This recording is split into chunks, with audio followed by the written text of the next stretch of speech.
Isa lang ang paulit-ulit na sinasabi nitong Marcos administration, mga kababayan Ang lagi nilang sagot, mga kababayan, sa isyong tinatapon sa kanila. Na sa tuwing nabibisto sila, mga kababayan, ang paulit-ulit na lang nilang sinasabi ay fake news! Fake news. Hindi na nila sasagutin, mga kababayan. Dahil, anyway, kakampi naman nila ang media. Ang media na ang bahalang magtitwist niyan, mga kababayan, at magbabalita, fake news. Lalong-lalo na yung sinabi ni Roque na tinanggihan ni PRRD, mga kababayan, etong si BBM na maging Department of Agriculture Secretary. At isa daw yan sa dahilan, mga kababayan, kaya nagalit ang First Lady. Anong sabi nitong si Clarence Castro? Fake news! Wow! For sure, mga kababayan, kanya lang yan. Sagot lang niya yan, mga kababayan. Bakit? Tinanong mo ba si Admiral? Kakatanong lang ng reporter sa'yo Mayroon ka agad na sagot? Fake news? Pero para supalpalin, mga kababayan, itong naratiba ng mga animal ay ipapakita po natin galing mismo kay dating Pangulong Duterte na mayroon ngang ganyang pangyayari. Panoorin niyo po, ha? Bumuelta ang Malacanang sa panibagong banat. Buelta daw. Spokesperson Harry Roque, kabilang ang umunay galit ni First Lady. Ito na sinasabi natin ng mga kababayan. Kakampi nila ang media Ang nagbalitan nito, mga kababayan, media. Ang media na ang bahala mag-twist ng mga balitang yan. Ni Liza Marcos kay dating Pangulong Duterte. Tony, walang katotohanan na nagaling si First Lady Liza Araneta Marcos kay dating Pangulong Rodrigo Duterte. Ito ang inaw ng Malacanang sa pahayag ni dating Presidential Spokesperson Harry Roque na ang pangyayari niyan, mga kababayan, is nangyari noong press conference. Impromptu, tinanong ng reporter si Claire Castro. Agad na nagsabi si Claire Castro, mga kababayan, fake news. Bakit? Mayroon ba kayong mental telepathy ni Admiral? Bakit ikaw ang sumasagot? Ikaw ba ang nagalit? Ikaw ba ang tinanggihan? Tinanggihan o hindi? Fake news daw, mga kababayan. Ang unang ginang sa dating presidente dahil hindi niya itinalaga si Pangulong Marcos Jr. noon. At alam nyo ba kung anong dahilan ni PRRD, mga kababayan? Kung bakit? Panoorin nyo, mga kababayan. Naglabas ng dahilan si PRRD kung bakit ayaw niyang italaga si BBM bilang DA Secretary noong presidente pa si Tatay Digong. Bilang kalihim ng Department of Agriculture, hinamon ni Palace Press Officer Claire Castro si Roque na patunayan ang pahayag dahil malinawaan niya na fake news o pekeng balita lamang ito. Sige, ha. Eto, peke na tinanggihan ni Pangulong Digong si BBM na maging sekretary ng Agriculture. Peke ba? Direct from the horse's mouth. Galing mismo sa source, mga kababayan. Tingnan natin kung mayroon bang pangyayaring ganyan na nag-request na maging DA secretary, ha? Ito ba si Lisa? Hindi ko ito kilala. Who are you, Admiral? Total stranger. Mabalitaan kong galit siya. Galit siya! Si Bong. Si Bong! Sinong Bong? Lumapit sa akin. Si Bongo. Si Bongo ang kanilang ginawang mediator, mga kababayan. Bongo. Galing request daw nila, I do not know if it's Ferdinand Marcos o Lisa, gustong mag-Department of Agriculture Secretary. Claire Castro, fake news. Ni-request ba o hindi? Si PRRD na mismo nagsabi. Ni-request, pinadaan pa kay Bongo. Sinabi ko, Bong, sabihin mo na kaagad, right at the start. Anong reason ni PRRD nga? Bakit niya tinanggihan? Hindi ko pwedeng kunin yan kasi drug addict yan.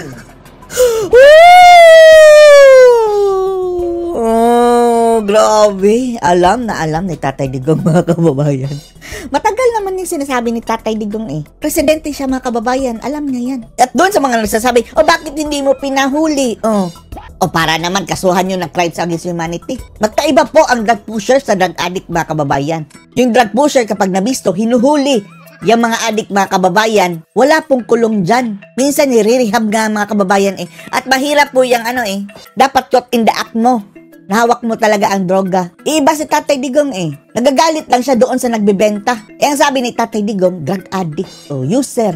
Hindi naman pusher. Sali yan sa kabinete ko. Huwag isali sa gabinete dahil addict yan. Huwag mong isali yan sa kabinete ko. So Claire Castro, peke pa rin. Yun ang sinabi ni PRRD nung nirelay yan ni Bongo doon kay BBM. Sa tingin mo hindi magagalit? Ha? Matutuwa ba? Marinig mo? Na alam pala ni Digong at sinabihan, oh, bistado?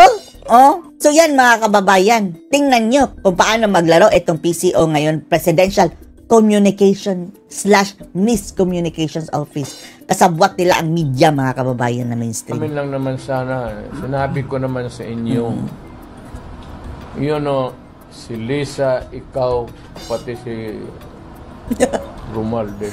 Oh, tatlong ulo mga kababayan. Ang sabi nga mga kababayan mas mabuti pangaraw na si Lutang ang nanalo sana dahil iisang kalaban lang. Eto mga kababayan, 3 halimaw ang kalaban. Ang politika ng Pilipinas, kayo lang ba? Did you consult the people? 3 naghari-harian mga kababayan. Walang consultation sa people. Example, yung nagpapasok ng mga missiles dito sa ating bansa. Meron bang public consultation? Wala. Buong bansa ang napapahamak nun mga kababayan. At ang sabi pa ni BBM, ayaw namin ibalik dito sa Amerika. Nang troll pa mga kababayan, di ba? Conduct ba kayo ng public hearing itong mga congressional district? Wala. Sound off kung anong gusto ng tao. Dalawa. Tapos doon sa Malacanang na gusto mo rin talaga pati si Lisa.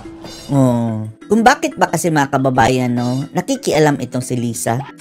Isa ito sa dahilan mga kababayan na nagkandaletse-letse lahat. Pati si Romualdez yung pagpasok ng dalawang iyan. Kung hinayaan na siguro si Ngagva, si BBM, baka slightly okay. Slightly lang naman. Pero itong pakikialam talaga ng First Lady mga kababayan na feeling conjugal property itong pagka-presidente. Sana sinabi nyo na lang na mas maaga na BBM / Lisa Tanas o Lisa Marcos ang mamumuno sa ating bansa / Romualdez din. Para nakapag-prepare kami. Pati kayo ni Romualdez. Ano sabi ni Baste? Kung gusto nyo makita ang mukha ng Pilipinas, tingnan nyo na lang ang mukha ni Lisa Araneta. Yan ang mukha ng ating bansa ngayon, animal. Diyos mio. Kayong 3 pamilya, what is the purpose of this People's Initiative to amend the Constitution? Eto mga kababayan, after nilang matrabaho ang mga Duterte. Tapos na si Tatay Digong mga kababayan Si Sara naman ngayon. At napakalaking chance mga kababayan na mai-impeach si Sara Duterte. After niyan, charter change na naman ang kanilang tatrabahuin mga kababayan para hindi na sila bababa sa pwesto. Alam mo, ang totoo lang, gusto lang rin ninyo mapahaba yung panahon ninyo sa Malacanang. Tapos, as if, ang husay magtrabaho. Diyos ko. Okay lang sana kung ang gagaling.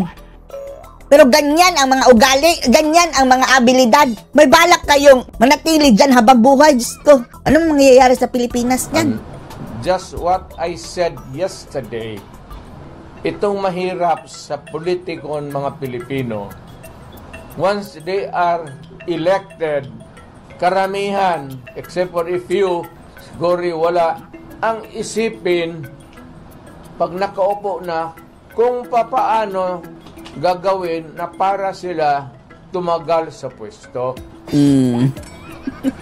Kagaya ng tatay, nasa genes talaga mga kababayan. Your father and ikaw, hindi talaga nagkaiba. O kaya nga mga kababayan, gaya-gaya po tumaya itong si The Junior. At sumusunod ka talaga.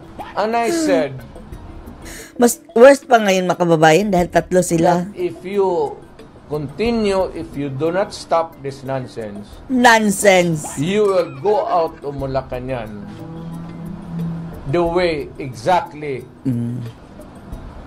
when it happened during your father's time. No comment na tayo dyan mga kababayan dahil delikado. Anong masasabi nyo dito? Post your comments below.